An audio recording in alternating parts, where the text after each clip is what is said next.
Hi everyone, মারাত্মক গরমে তোমাদের সবাইকে স্বাগত। দুপুরবেলার কাঁকাই পড়া রোদে আমরা এখন খাবো আমের মাখা। দেখাতাম গিলা, এই হচ্ছে আম হামালা, এটা না, এই হচ্ছে বড় বড় সাইজের আম, এলা এলাক মাখিয়া খাম।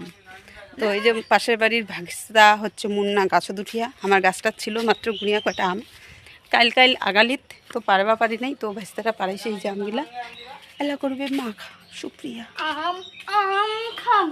রোহিত গেছে বেড়াইতে, দেখতে পাইলাম না রোহিতকে, এখন আমি বেড়াই ডাকি। কি করিস বাবা? উপরও দুটা টুমটুম ক বসে আছে, টুমটুম ক, এদিক ওদিক খালি হোক, বেশি উঁচা হইস ওইখান। কে জানি কি কল তোর মাসি। ও ফোকাস, আমি এখন তো ক্যামেরাটা ওর দিকেই ফোকাস করবো, মুই শোনা মানু। এ রোহিত মুখখান নুকাইছে, আর রোহিতের মুখখান দেখাম মুই, নইস তো রোহিতের মুখখান দেখাম। এই হচ্ছে রোহিত মুখা দেখে চলায়, আরেকজন দেখি কুত্তি পালাইছে।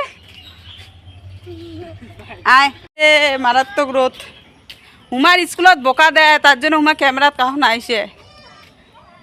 আয় সুপ্রিয়া মাখা করবে, মুখ তো মাখা করতেই বিরক্ত লাগে, ভালো লাগে না মাখা করা পড়ি। খাম কনেক গামছা দেখেছেন কিন্তু গরমও তোর গামছা ফুল কটাইছে।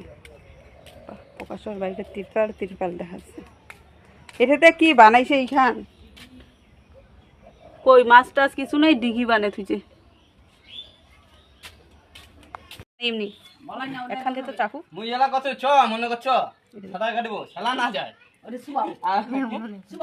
মনে কর গেল তো সাদা কাটিব। রোহিত খাবে না রে, আমার গিলা পাকি দিছে তোমার আম তোমার গিলা কুড়াম দুই একটা না, হ্যাঁ একটা পাখিছে। আমারটা খাবা জানো।